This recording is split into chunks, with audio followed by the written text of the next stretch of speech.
নমস্কার, কেমন আছেন সবাই? প্রবাসে ঘরকন্যা একটি ভ্লগে আপনাদের স্বাগত জানাই। আজকে শুক্রবার, বেলা এখন 12টা। সকলে তৈরি হয়ে যাচ্ছে এখন আমরা লজে। এবার রাজা আর মিতুনের ভাত কাপড়ের অনুষ্ঠান হবে। কতদিন থেকে মনে মনে এই কটা দিনে কেমন সাজবো, নিজেকে যে কতবার সাজিয়েছি। বহু অপেক্ষার ওই দিনগুলো চলেও এলো, আর দেখতে দেখতে দেখুন শেষ দিনে উপস্থিত হয়ে গেছি। আজ রাতেই তো বউ ভাত, তাহলেই বিয়ে বাড়ি শেষ। চলুন, বাড়ি থেকে আমাদের লজটা কাছেই, হেঁটেই যাওয়া যায়, কিন্তু এখনই দুপুর 12টা বাজে আর খুব গরম, তো ওই জন্য টোটোতে করে যাচ্ছি।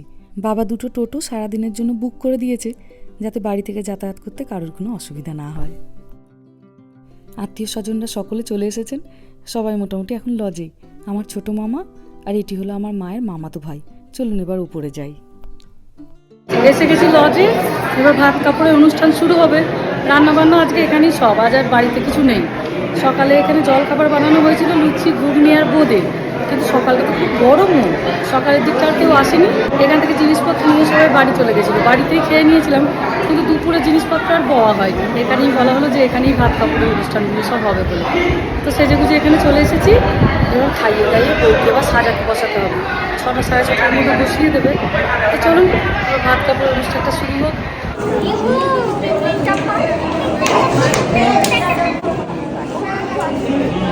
এই যে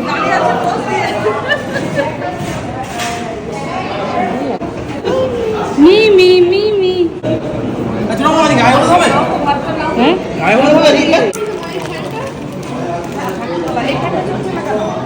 হ্যাঁ চালা চালিয়ে দে। ওই যে না এই রাজা আয়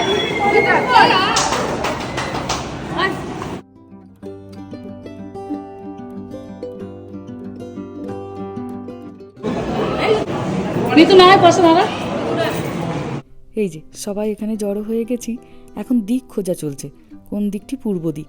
সেই দিকে রাজা মিতুনকে মুখ করে দাঁড় করানো হবে। কিছুক্ষণ আগে মিতুনের দিদি জামাইবাবু চলে এসেছে। গতকাল আপনাদের ব্লগে বলছিলাম না, গতকাল যখন আমরা মিতুনকে নিয়ে আমাদের বাড়িতে আসি, কান্নাকাটি মন খারাপের চোটে ওরা মিতুনের ব্যাগ তুলতে ভুলে গেছিল গাড়িতে। তো আজকে ওই জন্য সকাল সকাল ও দিদি জামাইবাবু এসেছে জিনিসপত্র নিয়ে। এই জন্যই বলে দুই বোনের টান। দেখুন, বোন শ্বশুর বাড়িতে গিয়ে কী পড়বে না পড়বে অসুবিধার কথা ভেবে রাতটা কেটেছে, আর দিদিও সঙ্গে সঙ্গে ছুটে চলে এসেছে। সেই কোথায় তারকেশ্বর। দিদিকে দেখার পর থেকে মিতুন রানীর মুখে হাসিটিও খুব ফুটেছে। ভাত কাপড়ের অনুষ্ঠানে মাথায় একটু কাপড় দিতে হয়, ওই জন্য মিতুনের দিদি আর আমার বোন দুজনে মিলে ওই চেষ্টাতেই আছে কী করে মিতুনের মাথাতে ঘোমটাটাকে আটকাবে। একটা ক্ল্যাচার দিয়ে চুলটাকে আটকেছে, দিয়ে এবার একটা ক্লিপ দিয়ে আটকে দিই। সারা জীবনে কাপড়ের দায়িত্ব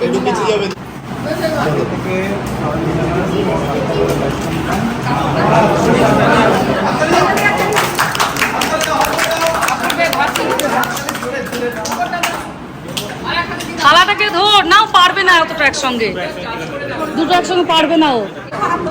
হ্যাঁ বৌদি, তুমি ওই সাইডে একটু সাপোর্ট দাও ওকে। বাহ বাহ।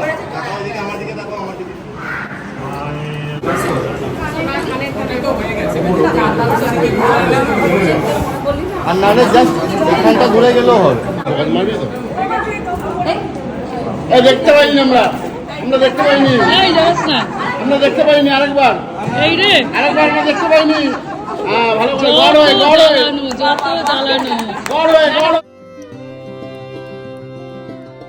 ফোকাসটা দেখুন, ফোকাসটা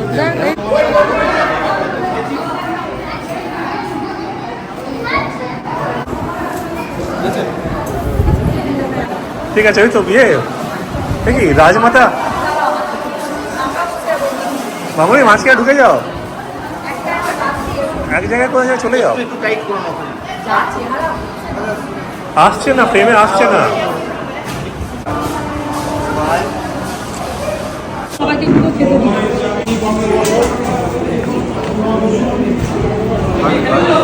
শুরু হলো শুভ কাজ।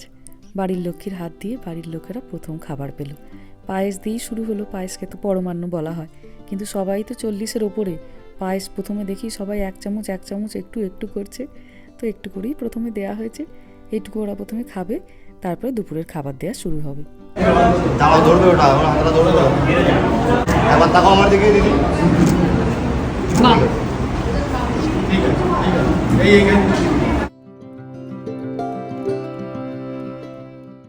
এই টেবিলে যে দুটি ছেলেকে আপনারা দেখছেন, এর মধ্যে যে ওই যে সাদা আর সবুজ রঙের জামাটি পরে আছে, সে তো আমার মায়ের মামাতো ভাই।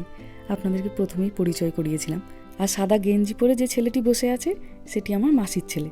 তো আমার মায়ের এই মামাতো ভাই, আমার মাসির ছেলে আর আমার ভাই রাজা, তিনজনেরা একদম এক বয়সী, জানেন। 1 সপ্তাহের মধ্যে এদের তিনজনের জন্ম হয়েছিল। আর মায়ের মামাতো ভাই আর আমার ভাই আবার একই দিনে জন্মেছিল। এদের দুজনে 2-3 বছর আগেই বিয়ে হয়ে গেছিল। আর সবুজ জামা পরে মায়ের যে মামাতো ভাই আছে, তার আবার একটি মেয়েও হয়েছে, তার 1 বছর বয়স। সেই নিয়ে আমার ভাইকে তো সবাই খুব খ্যাপাতো যে কবে তোর বিয়ের ফুল ফুটবে।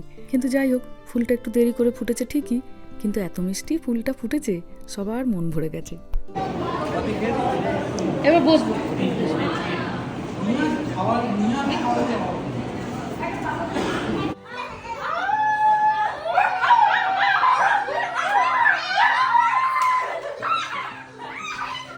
বাচ্চাদেরকে খাওয়ানো হয়ে গেছে। বাড়ির বয়স্করা, যেমন আমার দিদা, আমার পিসিমা, আমার শাশুড়ি মা, সবাই ওরা খাওয়া দাওয়া করে নিয়েছেন। এবার আমি, আমার মা, এরা সবাই লাস্ট বেঁচে বসেছি। মিতুনের খাওয়া শেষ হয়ে গেছে। মিতুনকে সাজতে বসতে পাঠিয়ে দেওয়া হয়েছে। আর ভাইয়ের তো কোনো সাজের কিছু নেই, ও একটু এই দেখাশোনাগুলো করবে। এখন এই চারিদিকে লজ টজগুলো সাজাচ্ছে, তো একটু ও বাবার সঙ্গে এখন থাকবে, এই দিকগুলো এখন দেখাশোনা করবে। কত সাধারণ খাবার দেখুন, ভাত, ডাল, ঝুরি আলু ভাজা, পটল আলুর তরকারি, মাছ, কিন্তু তারই কত স্বাদ হয়েছে। কাজবাড়ির খাবার দাবারের সত্যিই আলাদা স্বাদ হয়। বাড়িতে যতই চেষ্টা করি না কেন, এই স্বাদটা কখনোই আসে না। 2টো টোটো সমানে আসা যাওয়া করছে, একটা টোটো আবার ফিরে এসেছে। মাকে তাই পাঠিয়ে দিলাম যে তুমি গিয়ে এবার একটু দুপুরে শুয়ে না, কারণ আজকে রাতে তো বউ ভাত, অনেক রাত অবধি লোকজন থাকবে, তখন হয়তো বাড়ি নিজেরও যেতে ইচ্ছা করবে না। চলুন, হয়ে গেছে খাওয়া দাওয়া। এবার দোতলায় এসেছি, এখানে বউ বসবে। কি সুন্দর জায়গাটা সাজিয়েছে দেখুন। বাড়িতে এসে আমিও বাবাকে বলছিলাম যে ভালো করে আমাদের বউ বসানোর জায়গাটা সাজিয়েও বাবা। মিথুনদের ওখানে বিয়ের মণ্ডপটা এত সুন্দর সাজিয়েছিল, চোখ ফেরানো যাচ্ছিল না, নাহলে কিন্তু মান থাকবে না। কিন্তু দেখছি না, ভালোই সাজিয়েছে। এইখানটা একটুখানি বসার জায়গা দিয়েছে।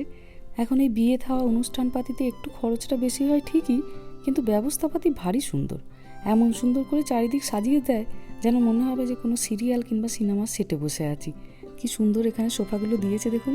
এখন একটু অগোছালো আছে, তবে রাত্রিবেলা মনে হচ্ছে খুব সুন্দর করে সাজিয়ে দেবে। আর দূরে ওইগুলোতে রাত্রিবেলা যে স্টল দেবে, সেই স্টলগুলো। মিথুনকে তাড়াতাড়ি খাইয়ে এখানে সাজতে পাঠিয়ে দেওয়া হয়েছে, তো এখানে এসে ওই জন্য বসে পড়েছে। ওর তো বউয়ের মেকআপ, ওর তো অনেকক্ষণ এখন সময় লাগবে, 3-4 ঘন্টা। শাড়ি ব্লাউজগুলো পরিয়ে দিয়েছে। এই যে এইটি হচ্ছে বেনারসি, আমাদের বাড়ি থেকে মিথুন কেটে দেওয়া হয়েছিল। মিথুন আর মা একদিনকে দুজনে মিলে কলকাতা গেছিল, দিয়ে কলকাতা থেকে দুজনে পছন্দ করে কিনেছিল। পান্না রঙের বেনারসিটা আর রানী কালারের পাটটা। সাধারণত এই রঙটা খুব একটা দেখি না। যখন ভিডিও কলিংয়ে দেখছিলাম ভাবছিলাম কীরকম শাড়িটা পছন্দ করলো, কিন্তু সামনে এখন দেখছি অপূর্ব সুন্দর। তোমাদেরকে যদি এই ব্লগটা দেখে কেউ যদি কন্ট্যাক্ট করতে চায়, কি করে করবে?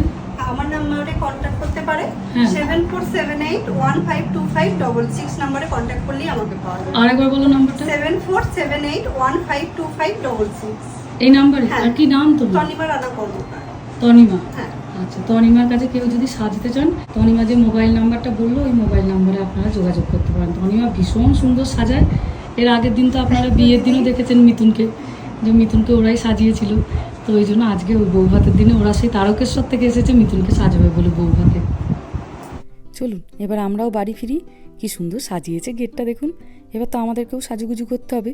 বিয়ের দিনে আমাদের 2 বোনকে সাজিয়েছিল যেই মেয়েটি নিতু, সেই আজকে আসবে আবার সাজাতে, কারণ তার সাজানোটি সেদিনকে আমাদের খুব পছন্দ হয়েছিল। একটু দাঁড়াতে হবে টোটোটার জন্য।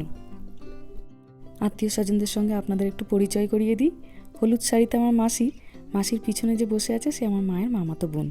সবুজ শাড়িতে আমার মায়ের মাইমা, আর সামনে এই যে ছেলেটি বসে আছে আমার মায়ের মামাতো ভাই। সব থেকে ছোট্ট এটা, এখন বিয়ে বাড়ি সব থেকে ছোট্ট। জান চুলের ঝড়টা সরাই তাহলে মেহাকে দেখাতে পারবো। এই জন্য এটা সুইটি তো। হাই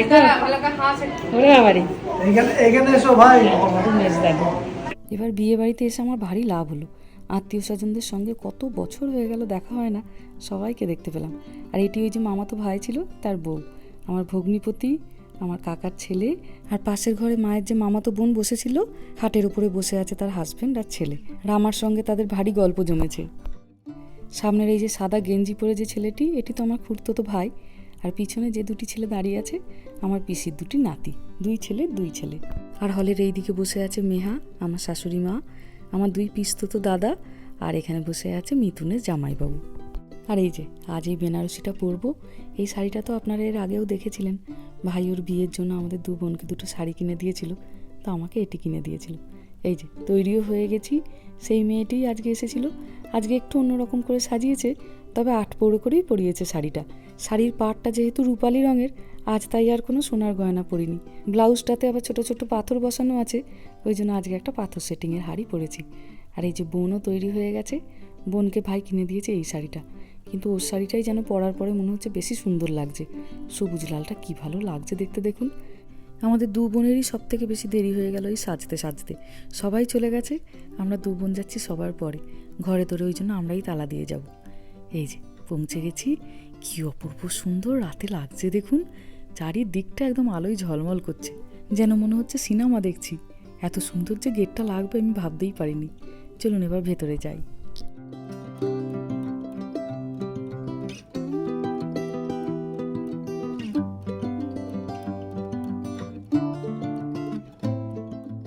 এই স্ক্রিনটার নিচে যিনি আমাদের বিয়ের ফটোগ্রাফিগুলো করেছিলেন তার নাম্বারটি দিয়ে দিলাম, যদি আপনাদের কারোর দরকার হয় যোগাযোগ করে নিতে পারেন। যাই হোক চলুন, ভিডিওটাও তাহলে আজকে এখানেই শেষ করছি। সবাই ভালো থাকবেন, সুস্থ থাকবেন, সাবধানে থাকবেন। আর ব্লগটা কেমন লাগলো সেটা আমাকে অবশ্যই কমেন্টে জানাবেন। ভালো লাগলে একটা লাইক করে দেবেন। সবাই ভালো থাকবেন, সুস্থ থাকবেন, সাবধানে থাকবেন। দেখা হবে খুব শিগগিরই পরের একটা ব্লগে।